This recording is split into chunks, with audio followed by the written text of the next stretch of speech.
Welcome to Human Risk, a podcast dedicated to the understanding of human behaviour as a risk. Here's your host, Christian Hunt. Hello and welcome back to the Human Risk podcast. On this episode, I'm exploring the concept of insubordination. Not, as is usually the case when the word is used, as a negative, but rather as a positive, constructive challenge to traditional orthodoxy. For ideas to evolve and societies to progress. In other words, if we want to mitigate human risk, we need to cultivate rebels who are committed to challenging conventional wisdom and improving on it. But change is never easy, and it's certainly not easy being a rebel, particularly if you don't have the skills to overcome hostile audiences who cling desperately to the way things are. Which is where my guest comes in. He's Todd Kashdan, a professor of psychology and director of the Wellbeing Laboratory at George Mason University in Virginia. Todd's research explores why people suffer with an emphasis on the transition from normal to pathological anxiety.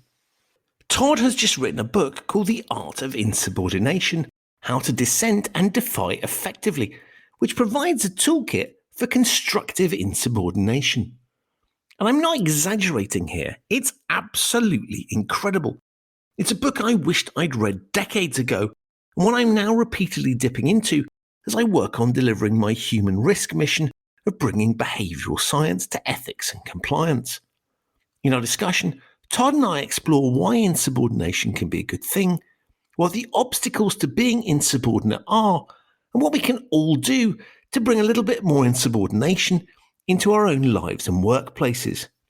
As you'd expect from someone tackling this subject, Todd is really engaging, and this was really fun to record. I began our discussion by asking Todd what had prompted him to write the book. There's a personal version of this story, and then there's a scientific version of the story. For me, I grew up from a single mom in a predominantly Black neighborhood, and so I was myself and my twin brother were the racial minorities as we grew up, and with no father role model and no older siblings and not many people that wanted to talk to us, we learned how to be a man and how to make friends and how to avoid bullies in the most inefficient way possible, which is trial and error, which means you get a lot of bruises, you get a lot of bloody noses, you lose a lot of friends, and then you discover kind of the path of this is what works. And this book is a summation of 60 years of science on what it's like to be a minority and be influential. Minority, it could be you don't have the numbers, it could be you don't have status and power, it could be that your surface level characteristics are unlike the people around you. And with all of that marginalization, can you still be influential? And the quick answer is yes, but the path is much more constricted. And nobody had published a book like this. I couldn't find one. And so this is what leads authors to write one. I love that. It's like the book you wished you'd had. And as I said to you before we started recording, it's the book I wished I'd had, because there were so many things in there that I read that were stuff that I got wrong or presumptions I'd made around how one can do these things. And so I'm fascinated to explore some of the techniques that you talk about in the book. But before we do that, can you talk a little bit about insubordination? Because that I think was a great title. Because we all have this kind of view that insubordination sounds like a bad thing. And the implicit premise behind your book is that it's actually a really good thing. Yeah, designed to be provocative from the get-go. It was originally called the Insubordination Cookbook, and then we just insubordination, and then we just kind of, there's the art part of the title is that while science tells us on average what a group is like and how they perform and how they behave, you compare men and women, you compare people who are told to look at pictures of disgusting spiders, like really close up under electron microscope, other ones don't. And then to apply that science to your own life, there's an art to it. So anytime you get a tip or suggestion, or I offer one as we're talking right now, Christian, I want viewers to think about their own personality, their own background, their own DNA, their own life history, and say, okay, that's a cool idea. Let me morph it this way. That's the art part. Insubordination, in a nutshell, is we all live in these small social hierarchies, and we have to change the world. We have to see the world as it is. We know this in the business world. You've got your CEO and the CFO and the CTO up there with their big money. You've got your middle level managers, and you've got your lower level interns and administrative assistants. And insubordination is saying there are these authorities, there are these orders, there are these rules, and we're going to question them. We're going to challenge them. We are going to recognize there's some friction and problems and dysfunction. The principled part is you're doing this from a place of ethics, of trying to improve the world, trying to improve other people's well-being without detracting from other people's well-being, and trying to improve the plight of the next generation after you. That motivation piece is clearly critical. And one of the things that I think is fascinating around this is that we've all seen people who are disruptive for bad reasons. So we recognize that. And we've all seen people trying to do the right thing. And so what I loved about it was that you were going, okay, here's I'm going to give you some help here, but we're starting off from the premise that we are doing this for the right reasons, right? So if you want to go and use the gifts I'm giving you in this book for the wrong reasons, this is not the book I want you to be using, right? Don't do that. This is totally focused on achieving good. Yeah, this isn't about Photoshop, photo op opportunities for you to show, hey, I care about diversity. Look at the cover of the latest issue of our company. We've got someone in a wheelchair high-fiving someone that's Black, Asian American, and woman, and someone that's tall, and someone's a little person. This is the dominant approach to diversity in the organizational world, is that I'm doing this because I know this is how to curry favor from the audiences and from clients, and it's how to make money. And not to be cynical, but you have to peek beneath the curtain and say, okay, if you're bringing diverse people in, well, what are you doing with them? Are you actually giving them a platform where they can speak and you can extract their unique information? Are you just shoving them into the system where the same two people who eat up 80% of the airtime of every single meeting are still eating up 80% of the airtime? And nobody seems to be doing follow-ups in terms of, are you improving as an organization? Because if you get these things wrong, even with ethical and principled motivations, then the organization actually often does worse because it breaks up into factions. People see the veneer of disingenuous thinking. And I don't want people to use this to support killing police officers. I don't want to use this to support diversity being exposed just because you want to look good in the public spotlight. I want people to do good. And you start off by talking about why this is really difficult. And I find that this, on the face of it, we know intuitively that human progress has depended on people calling things out, speaking up, rebelling. And yeah, we have built and designed structures that seem to try and exclude that. So whether that's within companies or societies. And I'm fascinated by your thoughts on the tension there, that on the one hand, we intuitively know having people with different perspectives is a good thing. And we've seen lots of people breaking with convention and doing amazing things. But equally, we design things to stop that from happening. So we can ask a question, and this is really about provocations. What makes a group weaker than the sum of its parts? You bring in all these star players, think about athletics, and you ask yourself, why didn't you win the championship? You hire all these people from top elite universities around the world, and you ask, why is your organization not improved at all? There's a few things that we know from science. We know that there is the fear of sharing your ideas because you might be negatively evaluated. There's the fear that you won't get credit if you share your ideas. There's the fear that if you share your idea, it'll be misinterpreted, and you're going to have this high maintenance interaction to try and figure out how to get on the same footing again. There's the fear that if I make a mistake or an error in communicating my idea, I am going to lose social capital that I spent years building as I've worked my way up in a group or an organization. So you're talking about trust, you're talking about expertise, you're talking about bias, you're talking about actual relationships, and you're talking about ideas in hopes of being a high performer, highly creative, and highly innovative. We have to understand that there are these natural psychological and social stumbling blocks that makes people more likely to self-silence or self-censor themselves in groups. And it's not easy to speak. Just because you have a voice, the reason that it's hard to use it is we want to make a good impression on other people. We want to be liked.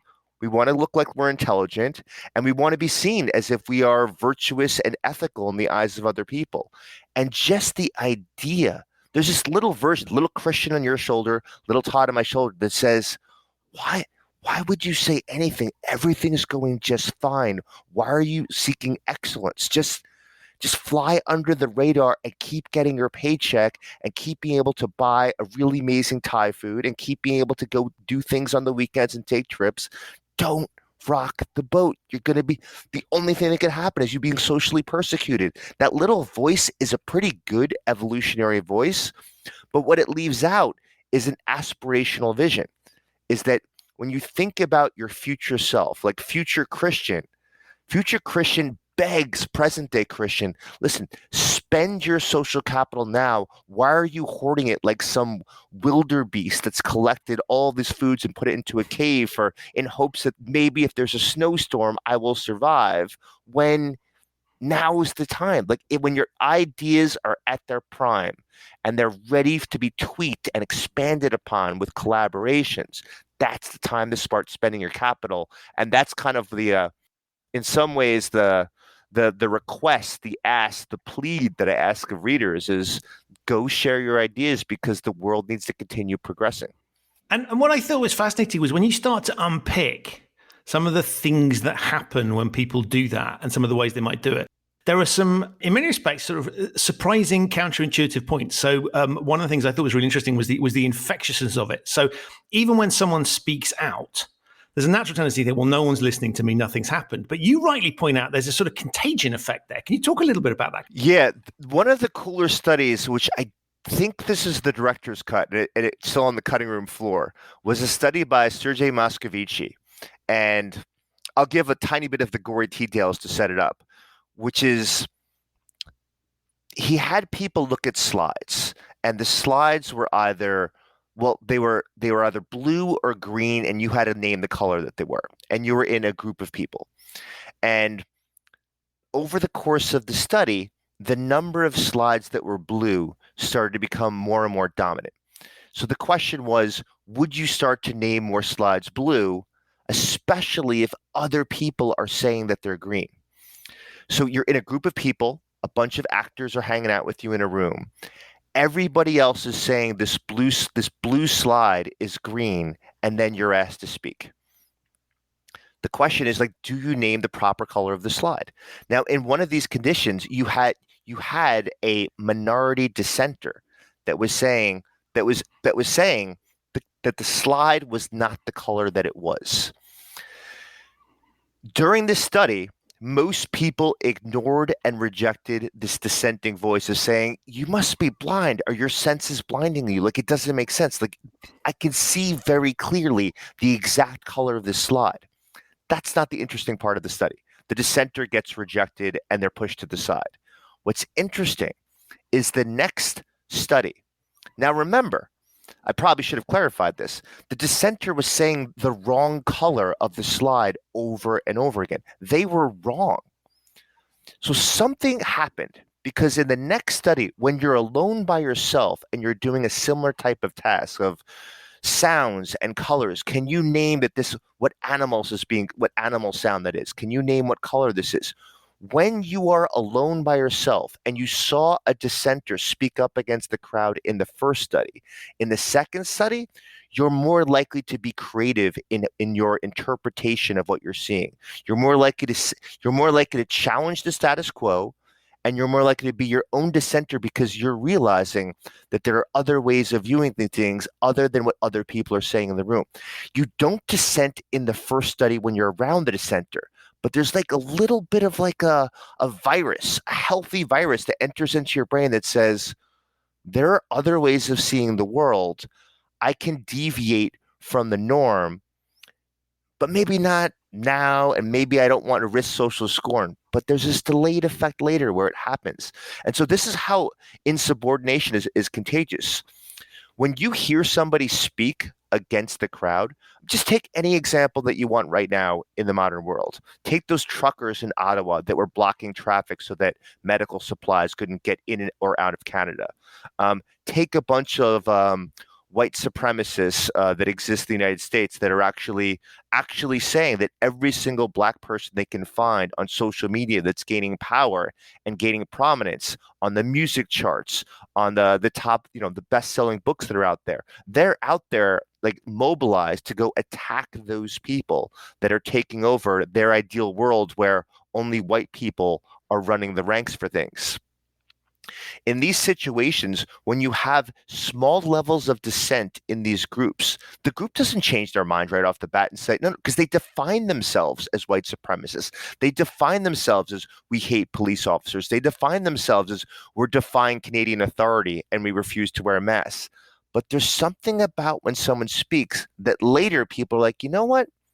Maybe it's not a good idea to block traffic between two countries because who in a hospital is going to die because they're not getting a blood infusion right now? And you start to raise questions. You start to realize, be a little bit more intellectually humble, and then you start to act in more virtuous ways and risk the scorn of other people, but not right away. And so the challenge here is on the person who is going to be speaking out is that they won't see any immediate impact. So they're going to have to go through that really awkward thing and just kind of hope for the best, right? And just assume that this process that you've talked about happens. So that makes it a little bit harder. So it's almost testing us really and just going, you can have an impact, but you just have to bear with this. And I think that's a really interesting thing because when we look at solving the problem, when we want to speak out or we want people to speak out, we kind of come at it with a presumption that, well, we'll just tell them to do it. And I'm just going to do this and then I'll have that immediate impact. But there's often many of the dynamics you talk about is this is really hard on us, right? It doesn't work the way we want it to. Yeah, people don't want to hear this message. Be patient. Be patient. Be patient for social change. I just got an email yesterday from someone who read the book, and they told me this story that fits in so beautifully with this, and I'd never heard this before, where I'm not going to name the names, not going to name the name of the company. So it was an insurance company, and they were suggesting decades ago, maybe we should charge people car insurance based on the miles that they use in the car when they rent a car, as opposed to a flat fee. It just makes sense. Like the more time you're on the road, the more mistakes and failures, the more accidents are logical, right? It's like, so when you do these Monday morning quarterbacking, everything seems obvious from dissenters once you actually stress test their ideas. So the insurance company is like, you're a freaking idiot. Like, why did we hire you? Why do we hire these people from these elite colleges who come in here, think they know what they're saying and doing, and they're people who've been working here for 20, 30 years. They're the experts. Listen, don't worry. Sit back as the unpaid intern. You'll get there. Keep your ideas to yourself. So they were scorned. Years later, the same person checked in and noticed, their approach now is they charge you insurance as you rent a car based on how many miles that you use. They check the speedometer. Does anybody mention the young intern who came up with the idea years earlier and announced, listen, you know what? We had this great person working for us. They had this great idea. It just took us 7 years to listen to them, and we finally realized this is the appropriate way of doing things. They don't get credit. The organization benefits. They're making money on their back. And this is the story of the dissenter. And you have to ask the question, what do you care sufficiently enough about that you're willing to absorb friction and static in your life and not get credit because you care so much about the issue? That's at the heart of this. And this is like 2,000 years of Stoic philosophy, because we live in a world right now where we want credit. We want to be able to add a new title in our LinkedIn profile. We want to be able to put something on our website that says we gave a talk at this prominent company. We want to say that we've got a PhD or an MD or a JD after our names and show the diploma in the background. You'll see if the video was in this podcast, you would see I don't have my diploma in my background. I have this beautiful photo of this unknown artist in Washington, D.C., who totally makes me feel like I'm taking ketamine in a sensory deprivation tank, because to me, that's the more interesting of the two things that are on my wall. We have to ask ourselves, what is so meaningful that we are willing to sacrifice in our lives because we want to look back and say, you know what?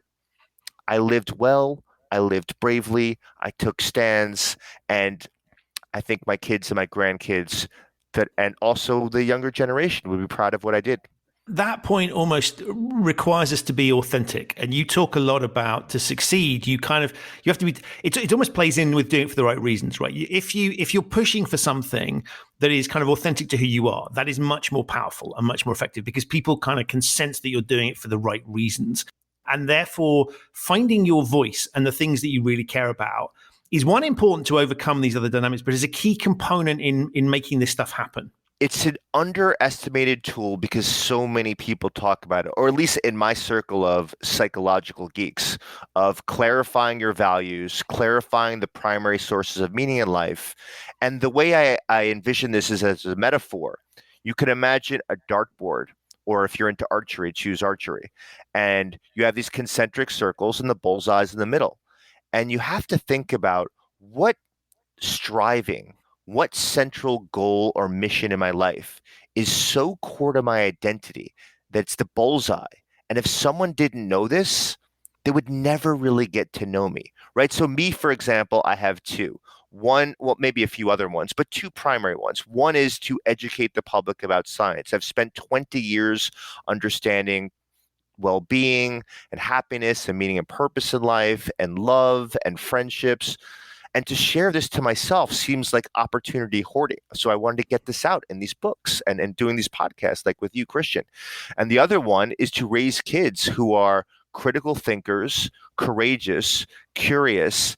And I have three daughters. So I want them to be the hunters of information, the hunters of wisdom. I want them to collect interesting people, not just because they're popular, not just because other people say that they're good people, because they believe that these are value adds in their lives and reciprocate and give back to people in terms of everything they know.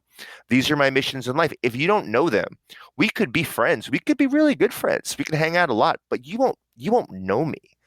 And again, a provocation. What missions, what central goals do you have in your life that you're not sharing to other people? And because of that, no one really gets to know you, because that's the core of authenticity. And we live in a world right now where philosophers call this preference falsification, where people are outwardly expressing beliefs and attitudes that are counter to their private thinking. And because of that, we don't really know people. We don't really know what the majority thinks. We don't really know what society thinks because everyone's so trembling with fear that they're not saying what they actually think because they might get some static. And it's really interesting because if you look at the opportunities to speak out, technically and logically, we've got more opportunities to do that than we've ever had before, right? Social media, not everywhere clearly, but there's freedom of speech, freedom of expression, and lots of chances for people to do that. So in theory, we ought to be in this golden age of everybody expressing their true inner selves. And yeah, we've got tons of people who are unable to do that sometimes for obvious dangers. Sometimes it's a psychological risk, and I find that fascinating. What are your thoughts on that? Because it seems like, on the one hand, we ought to have solved this problem because we've got the technology. On the other hand, it almost feels like it's getting worse. With polarization in the world, there's almost a requirement not to speak your mind and to fit in with the tribe. Yeah, and Christian, I know that risk is your Mac Daddy. This is what you're interested in. So there's a paradox that you're mentioning, which is there's never been a greater democratization of criticism available in the world. If you could just pop on any social media platform and you will find all the people that hate your ideas and all the different shades and styles that happen there. Whether you hear all the good ideas, the positive feedback of how to improve it, you don't get that as often, which is interesting. People will say, don't get me wrong, people will give you a thumbs up and say, I love your work, I love your idea, that's great. It's almost as if it's a test of group membership as opposed to the quality of the idea.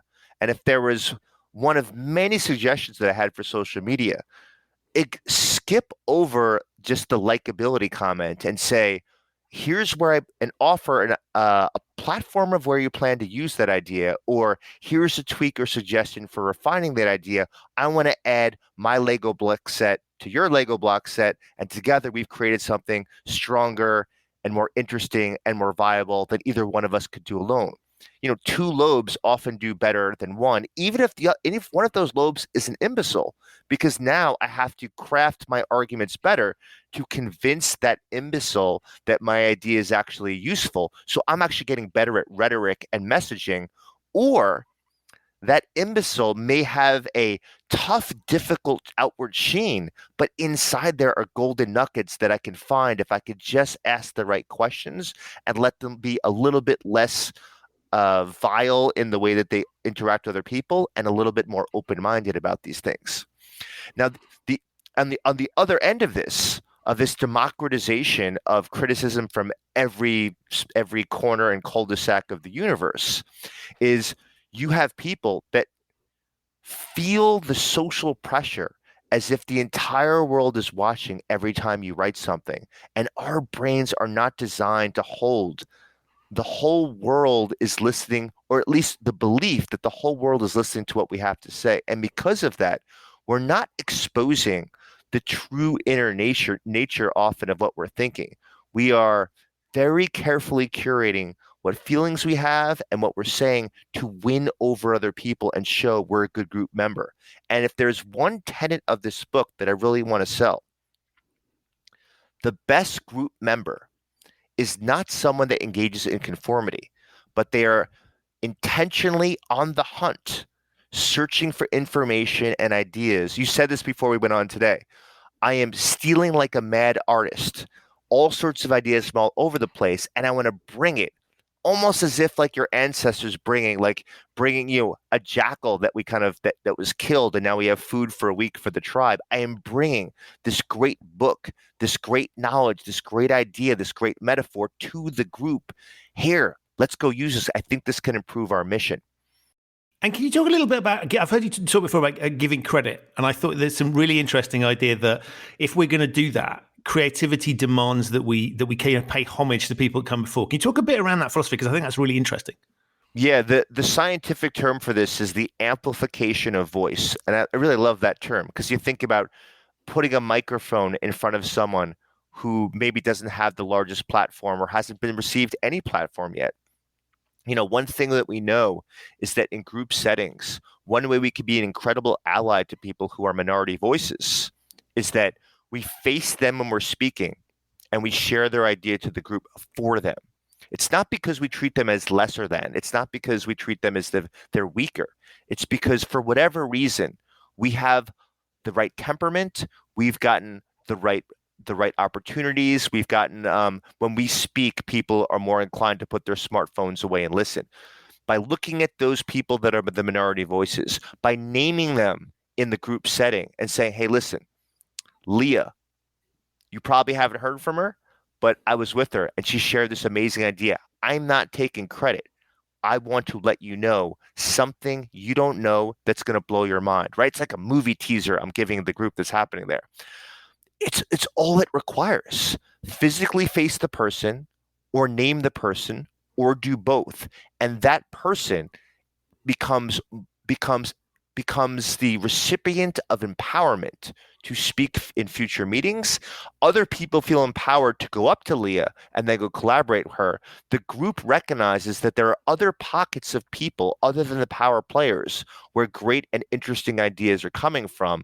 Everybody benefits, and me, the person who's amplifying that message, I look like a really selfless person who cares about other people, is talking to other people, and cares about the strength and longevity of the group. There are no losses whatsoever, and yet this is such a uncommon strategy in group settings. We only focus on our ideas and not other people's ideas.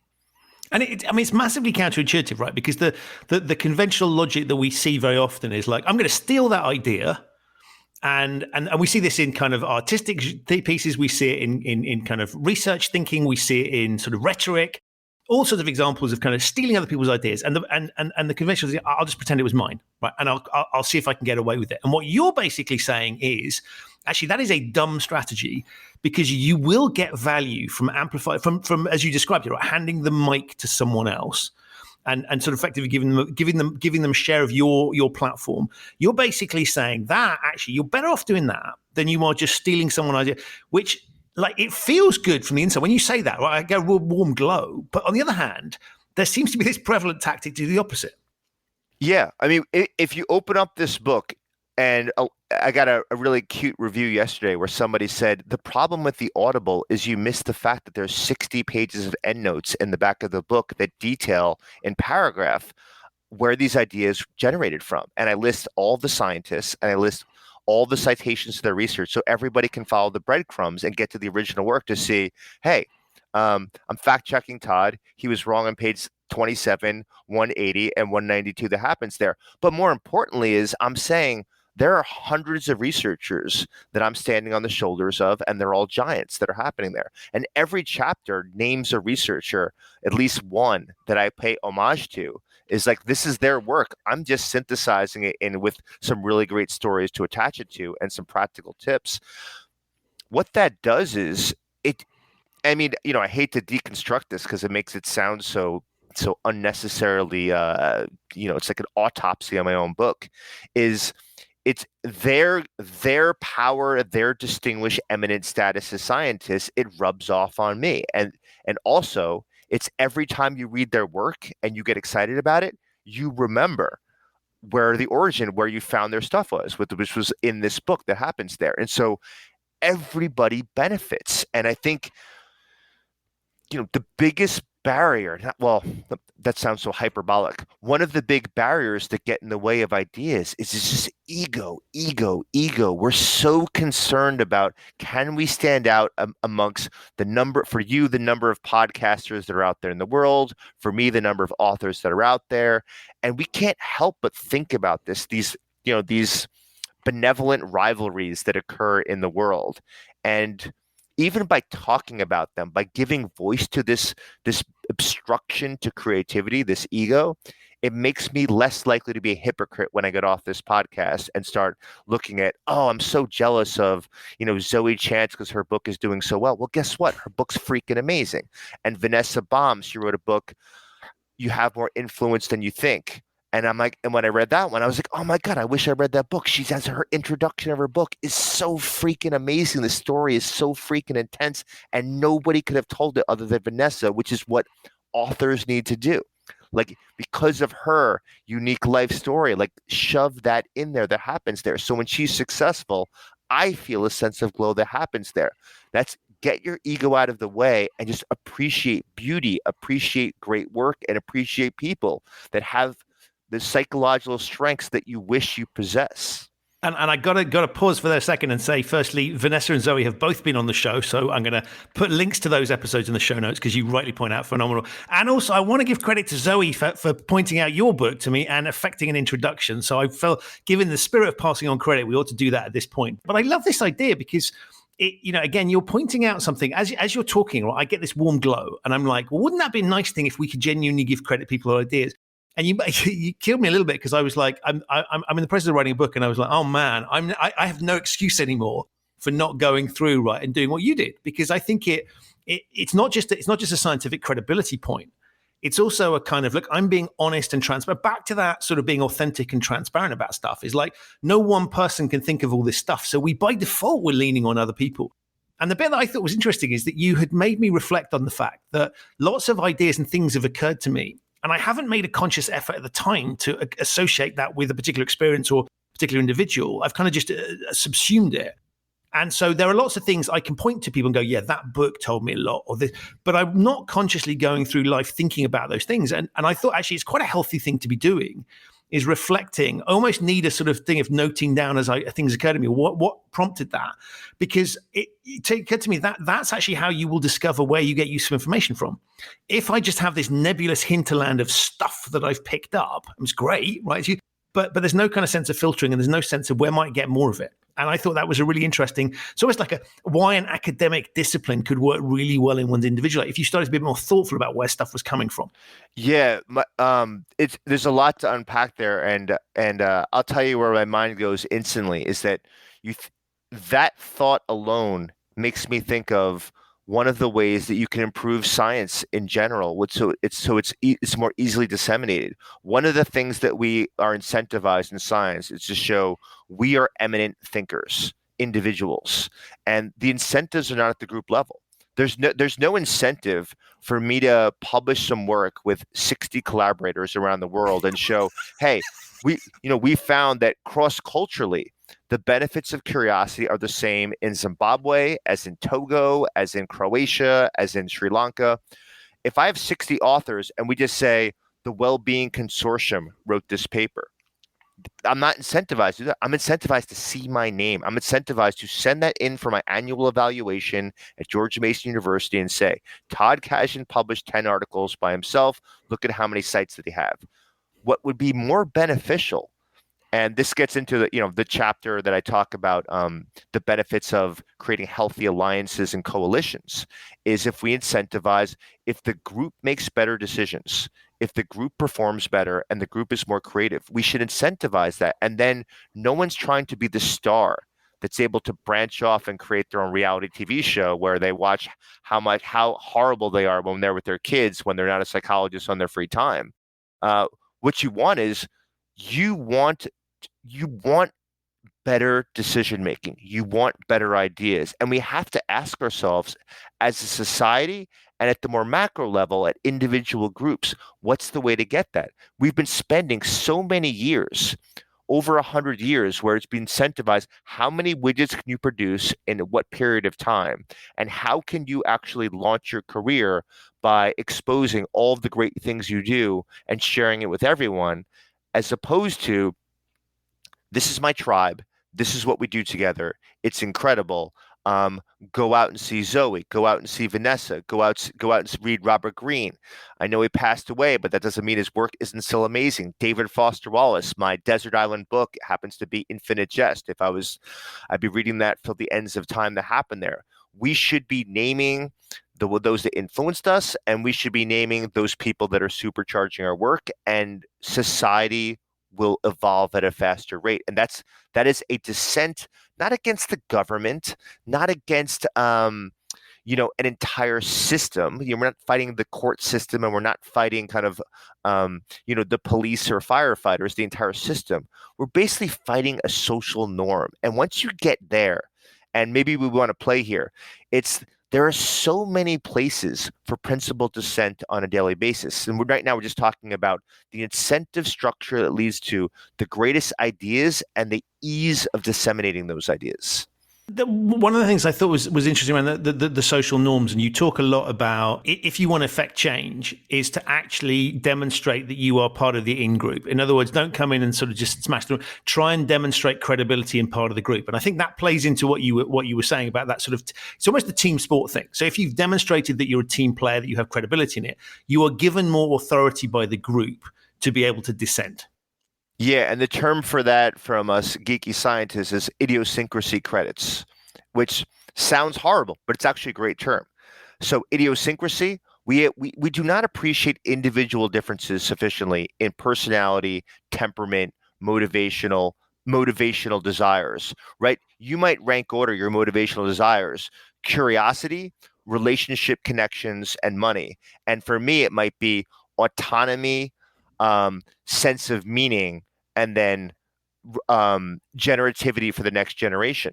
No overlap between those three. Now, I'm just pulling that out of my tush, but the thing is, we don't take the time to realize that's a form of diversity, because if we are collaborating on something together, it would be useful to know what are the primary tickets that you're trying to get in the carnival game of life to actually get the things that are most desirable to you. We spend a little bit too much time on surface level diversity, a little bit less time on mental apparatus diversity that happens there. And so so your message really to people is recognize that, the obvious statement, right? We're all different. It doesn't matter what you look like. It's like there's cognitive diversity and there are other experience diversity. But if you want to be successful at rebelling, the thing, and tell me, maybe this is wrong, but tell me, the thing I took from that is play your part and demonstrate that you're part of this team. And then that will give you a greater permission to kind of push the envelope a little bit. And so if you're coming in, I don't know, the thing if you're coming into a new organization, and I guess this is me projecting errors I think I've made in the past, which is you kind of join and go, I can see how they can do things a whole lot better. and you kind of I'm going to smash things up a bit, be a bit disruptive, to almost partly to prove a point and to announce I am a great disruptor. And of course, that alienates people. And so what I took from your piece was we really need to think about the other people. If we're going to be disrupting, we need them to feel like they're part of the team, and that we've kind of bought into the overall mission. And in other words, that our disruption is for good reason, but also that they recognize a little bit of who we are and what we're about, which gives us that ability to do it. Is that right?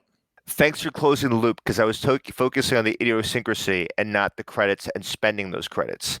So one, you want to have sufficient amount of time and effort and behavioral evidence that you do the work. You come in, or now you do it remotely. You get the work done. You are respectful to other people on your team, and you relinquish power when necessary. You grab power to get things done and use your energy as necessary. And so that when you want to deviate, dissent, or disagree, you've now built up a sufficient number of idiosyncrasy credits in the bank. Start spending them. I mean, there's no reason to just keep them building up. Here's a good, I think there's a lot to be learned by history. One of my favorite president by far is Teddy Roosevelt, for many reasons, including just his little quote about being the man in the arena, where if the shortened, completely horribly translated version of that is, if you are in the arena getting dirty and then doing battle and getting your bruises and scars for trying to challenge kind of the conventional thinking, it behooves the people on the outside that are criticizing to ask, what have you been doing? And if you're on the outside, should your opinion even matter? Because you're not willing to take the risk of doing something great. And when you attempt something great, by almost by definition, you are going to make many mistakes, errors, and failures. And ignore the person who you would never take their advice before you entered the arena that happens there. So there was a moment in Teddy Roosevelt's career that's often given short shrift, where it was suggested to him by someone that worked there at the White House of, maybe you should be the first person to bring an African-American person to dinner in the White House. And this is Booker T. Washington, the great civil rights activist and educator. And Teddy Roosevelt sat on this. His immediate reaction was yes. And then he started second guessing himself. He thought about his relatives in the South who were racist, homophobic, among everything else. You got to think this is the early 20th century. He thought about what it would do to history. Would this prevent him from getting votes in the subsequent election of having a second term as president? He thought about his own quality of life. Is this going to detract from all the legislation that I'm focused on? He was focusing on the national park system. He was focusing on improving oversight in police precincts around the United States. He started doing that in New York State before he became president. And he waited, and he also weighed history. There has to be a moment where somebody's willing to stand up and bring someone that doesn't look like every other person in the White House into there. And as soon as he realized, I have so many fears, I have so many hesitations, that's when he knew, I have to have Booker T. Washington over at the White House.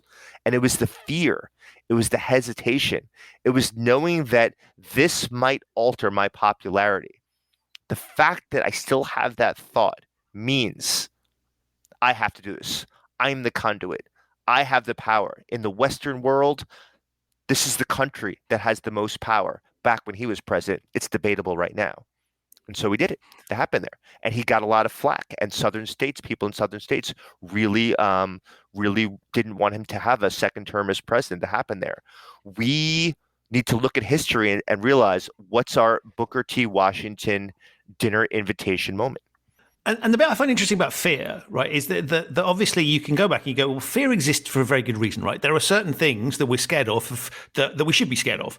So how do we calibrate that? Is it intuitive based on your experience, or is there a way we think about calibrating it? Because there's those sorts of your kind of fear of social ridicule that we can perhaps override, but there will be times where that fear is well placed and that perhaps we ought to be paying attention to it. Any thoughts on how we manage that balance? Yeah, I'm glad you used that follow-up question, because I just said that the metric for Teddy Roosevelt, according to his biography, is that the hesitation and ambivalence was the sign that I should be courageous. Well, that's not really a great metric to determine I should take action or not, because if that was the case, my Lord, the absurd sports and injuries that I would have gained over the course of my career. Oh, I can still play football at age 47.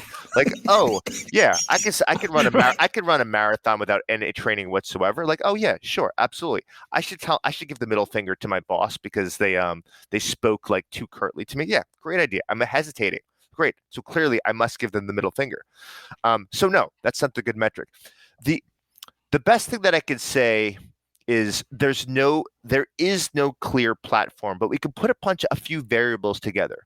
One of them is, what is so important to you that it's difficult to sleep if you don't take action? So this is like a personal investment. Gets back to that bullseye. Like, what are the missions and core strivings that define who you are? And you could do a self-distancing exercise and ask yourself, what would future Todd say if you took inaction? One of the things we know by Dan Kahneman's work, Nobel Prize winner, is that the longevity of pain and the intensity of pain of inaction far exceeds action. And there's a meme that's floating around the internet right now. It's a 2-bar graph where it shows when you do something that's embarrassing or fearful, you have this real high elevation in embarrassment and this really low bar where it's barely even filled that says meaning or interesting. And as time progresses, a month later, a year later, it flips where there's no embarrassment in telling the story a year later, but the level of interestingness or meaningfulness is off the charts. We have to remember the chart flips as we expand the time horizon.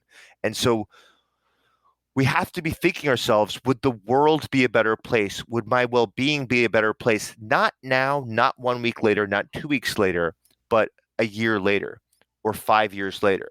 And this is like the mental simulation exercise that allows you to take a stand and speak your piece despite the presence of fear. And I love that because it sort of reminds me of that. There's that French thing, l'esprit d'escalier, which is the thing you wish you had said, right, in the moment, the clever quip, the response. And sure, we can't all be witty in the moment, but there's loads of times where you kind of go, dang, I should have done something different there. I should have stepped in. I should have said something. And I always find it really interesting that this is something that we've recognized. You can go back to the Bible and before and see examples of ways people should have behaved differently.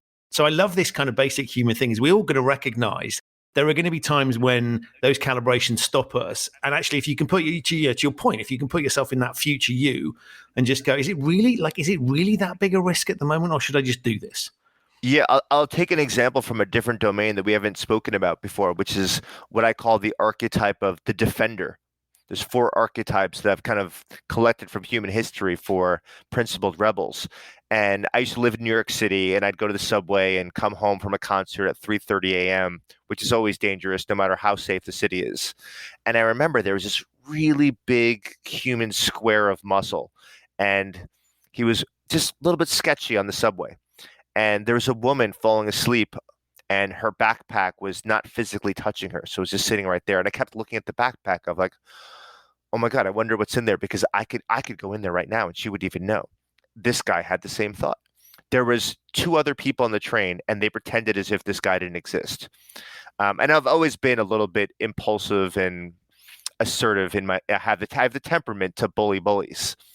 And I saw this guy start to go into this woman's backpack. And I had a choice that moment. I could be like these other 2 people on the subway car and say nothing and do nothing and look down as you're supposed to. You're not supposed to make eye contact on the subway in New York City.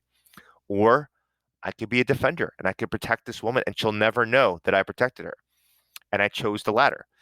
I think it's because of alcohol was in my system, but whatever reason was, I decided to take a stand. And I was like, hey, guy, listen, it's not yours.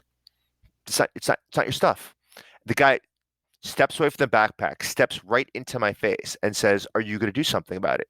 I said, listen, you are bigger than me. You are stronger than me. And it seems like you have nothing to lose. I submit to your strength, physical strength. All I'm asking is leave the lady alone, leave her backpack alone, go find something where I'm not physically watching what you're doing. The guy looks at me, stands there, my heart's beating out of my chest. Figured I was gonna, get a black eye, and somehow, some way, he just took, this picture of the movie, slow motion, 2 steps back, and he walks off the cart and goes someplace else. Maybe he did something bad. Maybe I added a little ethical radar into his head that maybe changed his behavior. I didn't feel good. There's nothing, complete detraction from my well-being. Tons of fear.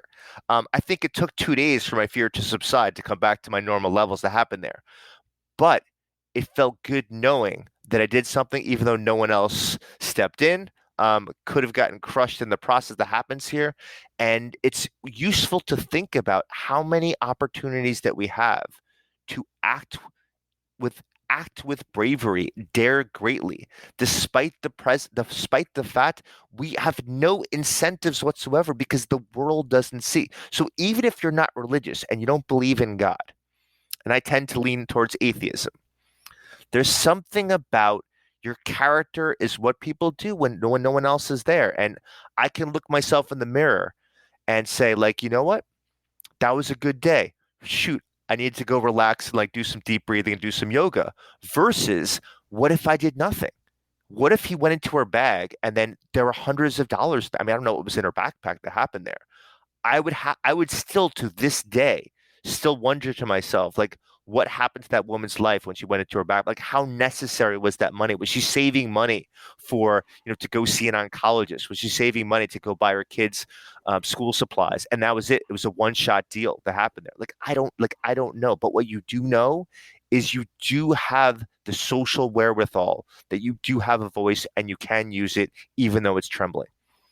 That's an amazing example of a quote that I've heard you say a few times and read, which is, people come for the story and they stay for the data. Can you just explain that? Because I think that's a really good illustration of what you mean by that. Yeah, I could have dissected Cindy Purry's amazing research on courage, and Shane Lopez's amazing research, and Stanley Rockman's amazing research on courage, but instead I embedded it into a personal anecdote where I was absolutely terrified and squeaked out a high-pitched alto voice to get something done against someone bigger than me that happens there. And I think we have to think about how to be influential, and one of the ways that we're influential is our brains.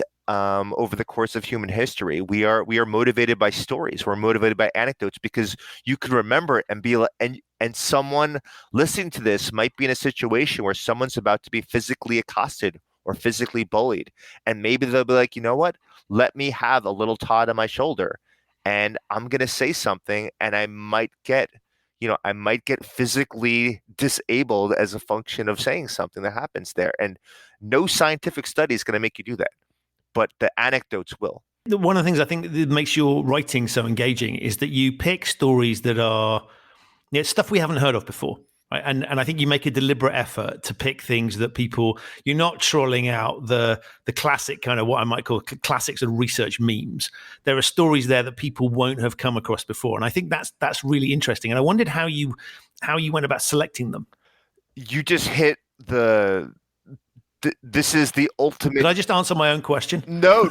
You hit the ultimate gold of why books take six years to write if they're done well, which is you have to, for you to be influential, you've got to find the stories that break the meniscus of everyday life that happen there. And the thing is, the way to do this, it's less about where I found the stories and how I found the stories. It's you have to purposely find something that's going to resonate emotionally with the reader. And I spent a great deal of time, and there are so many stories on the cutting room floor. I mean, I could tell you about Katharine Graham. I could tell you about Jack Johnson.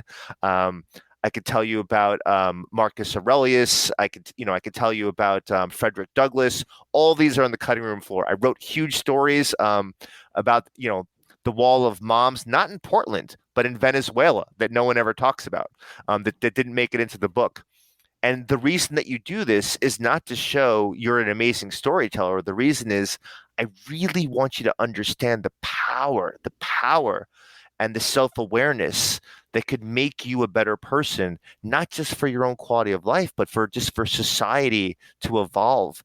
And there are too many people, and there are too many stories of failed rebellions and successful rebellions that are lost in history.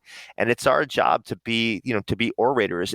I believe there's a responsibility to make sure that the great characters of history are not lost because newer is a horrible proxy for better. Right.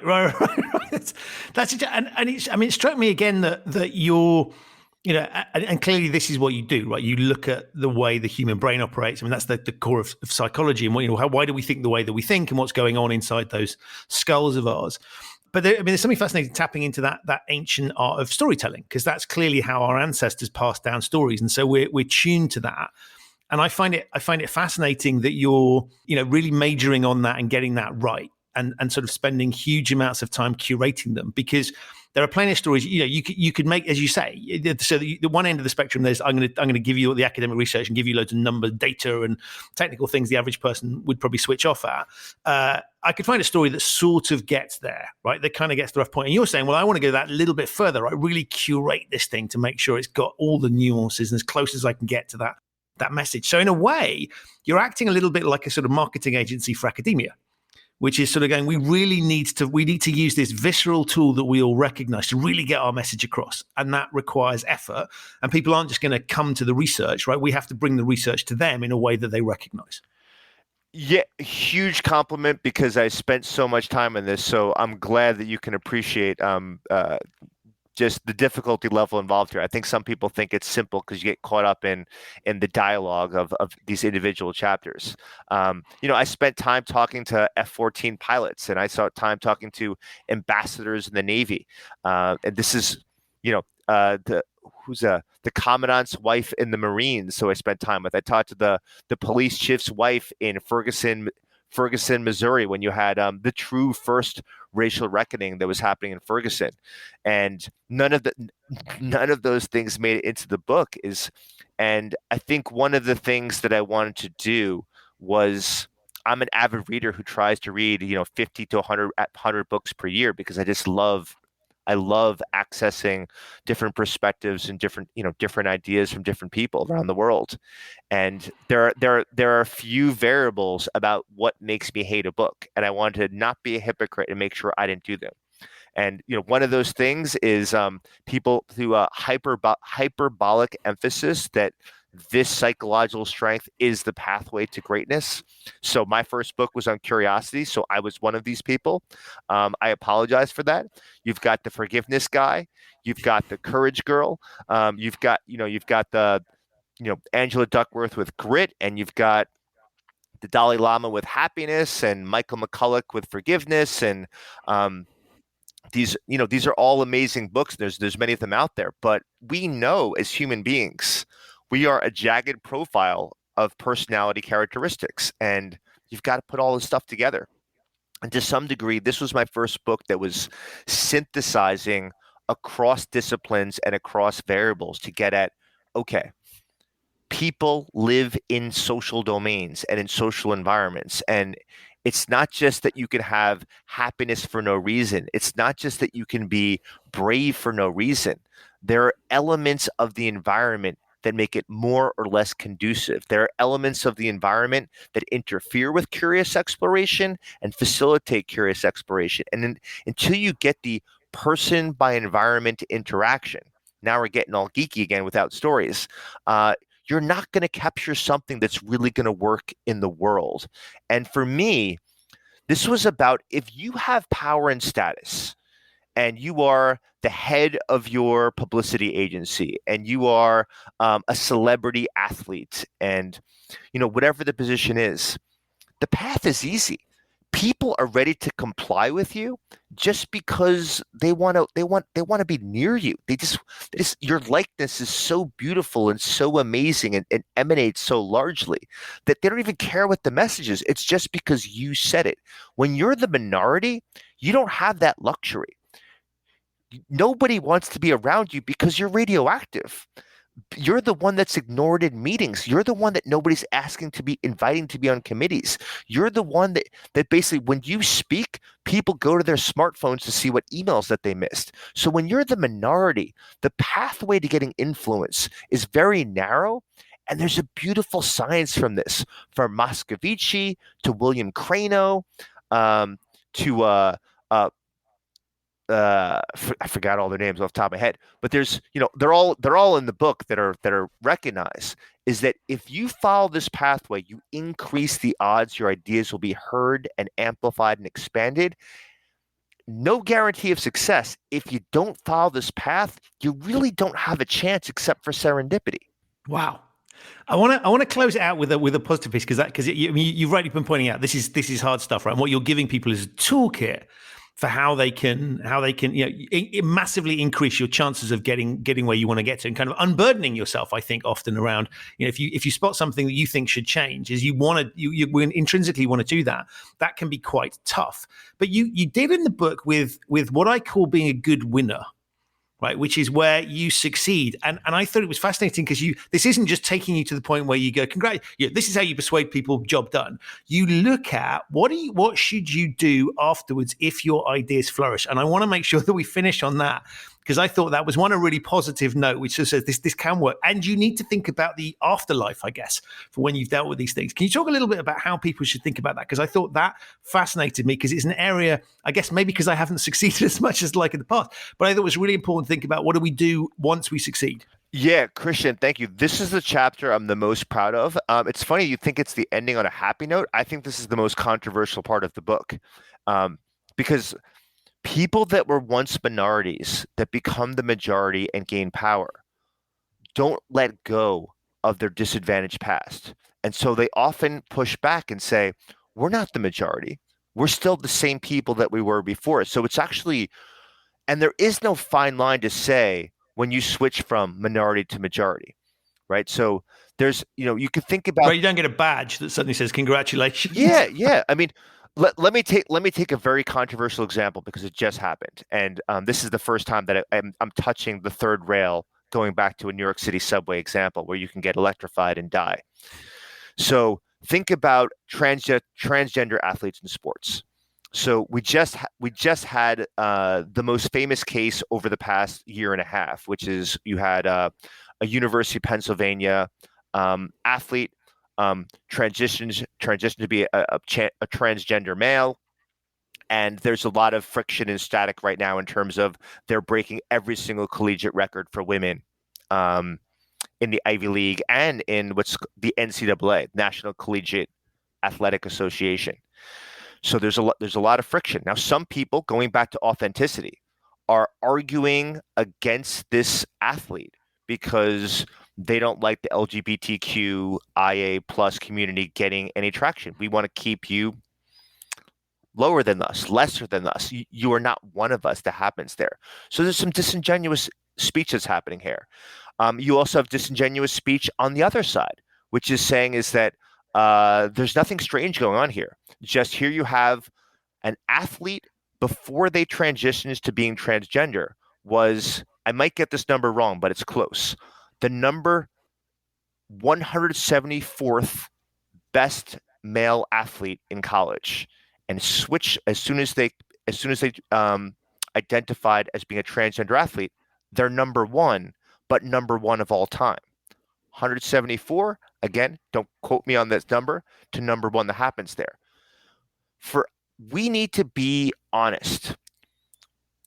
We need to use our knowledge and our expertise about athletics, and this is really just a proxy for any domain, and ask ourselves, can we start to be honest and ask the questions from a place of curiosity? Is there something amiss to go from 174 in the rankings to number one, and that says something about, is the sport fair because of that large discrepancy that just happened? Now, I'm not here to offer the answer. I'm here to offer the provocations.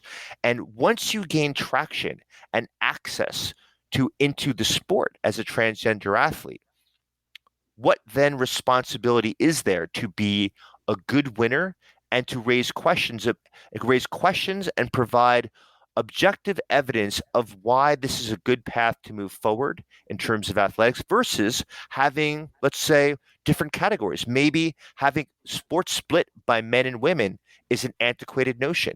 Maybe we need something more unique. Maybe it should be levels of hormonally influenced bodies, and there should be criteria for when we have breaks of saying this is for this percentage level of testosterone, this is for this group of testosterone, this is for this group of testosterone. And for other sports and for other activities, it might be related to a ratio of estrogen to testosterone. I don't happen to be an expert in endocrinology, but we can start asking questions to progress society. And as we start to win and gain power, of maybe we have to change the categorical system, and that's going to require effort. It's going to be challenging, but this is a moment not to demean the person who won these swimming competitions. It's an opportunity of like, okay, we now have a great chance here, as the season just ended, to start asking questions. What are we doing wrong? What are we doing right? What have we been afraid to ask? And this is part of winning gracefully that happens here. And maybe the past has already been cemented, but moving forward, this has opened our eyes to, we don't have this right because we used an old dominant social order with a new approach because we have a new attitude towards diversity that happens here. We're not asking the questions, and even worse, we are being condemned that raising the question speaks to you are transphobic or you're homophobic or you have a disregard for diversity. And the way I view it, as to gain long-lasting, healthy changes in society, we have to be willing to ask questions. Questions from a place of curiosity are not dangerous. And I love that, because it struck me as being the flip side of, we know if we're coming in, we need to work with people, not try and smash up the world overnight, recognize that there's a process and we have to convince people. And as you said, it takes time. And then the flip side is when they've made that change is we mustn't be kind of condemning them for the length of time it took them or the misunderstanding, right? We have to work with this and recognize that it's a human being we're trying to persuade in the first place. And we've taken that, if we've succeeded, we've taken that human being on a journey. We've all been on a journey. And we maybe need to recalibrate some stuff. And I thought the reason I thought it was a positive piece was I thought you were thinking about, and I can see that the controversy point you've made really well. But I was thinking about the fact that actually, if we want to get through this, we need to heal. And so if somebody's changed their mind, and that might be on a political issue, that might be on a social issue, we should kind of need to recognize it's a human being that's been on a journey, and we shouldn't condemn them for the length of time it took them to make that decision or the processes they've been through in the past. We need to work with what we've got there and then. And that for me was why I thought it was a really positive way of thinking about it, because it recognizes these are humans that we're trying to convince. And humans are not robots where we can just reprogram them. We have to go through that process. And so that's the bit I took as a positive. Yeah, I really like your framing of this. And this is why I like having conversations like this. To me, I care about real societal change, not window dressing and performative gestures on social media, just kind of to illustrate that, hey, I'm part of the group that's progressive and cares about diversity, or I'm part of the group that's actually keeping the conventional ideas and making sure, listen, society does need to be changed because we've got this constitution. We have a great governmental system. We have this amazing democracy. We're good. So let's try to keep things as they are. This is a really false, dichotomous, unnecessary culture war that's happening, where really is we have progressed over the course of human history. We have we have some of the lowest rates of murder, robbery, public vandalism, kidnapping, sex trafficking in the history of humanity. It's close to the greatest year ever in the history of humanity to be someone that's non-white and someone that's not heterosexual that happens here. And yet, we have room for improvement, for us to really help people to truly be empowered. And Christian, you raised this really well in the beginning, to leverage their great strengths and potential so that they can do what is great from their unique life history. This is about the reality. We have to see the world as it is, not as we want it to be. It's not quick. It's not fast, because we're trying to make changes that have a lasting influence so that we're not having this conversation. Well, it probably won't be you and I, this conversation 200 years from now, because the conversation is going to be, what are you talking about? Why would I care about the person of a different race? I mean, just think about this as a contrast. This is where my mind grows. Mixed religion marriages.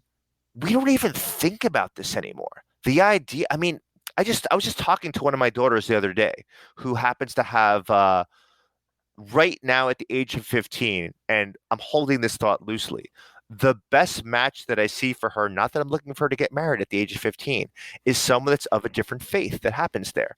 The idea of someone who is Jewish being someone that's Christian, or someone Christian being someone that's Protestant, or someone Protestant being someone that's Muslim, it doesn't even raise an eyebrow in the UK and America, which is our two home countries that happen here.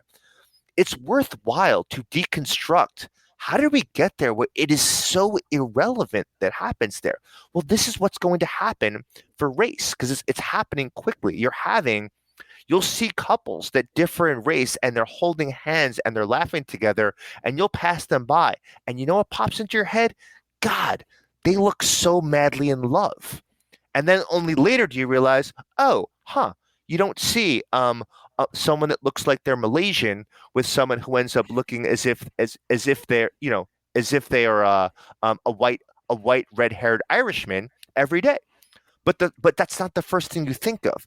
And very slowly, with social progression, it'll be, you won't even see the Irishness and the Malaysianness that comes out when you're seeing them in the first place. And we have to think about, how do we fast charge and continue to speed up cultural evolution? It starts with a few individuals with a nice little coalition that decide to take a step away from the safety of the herd and speak up and stick consistently with the message, because it's a better future if that message got traction.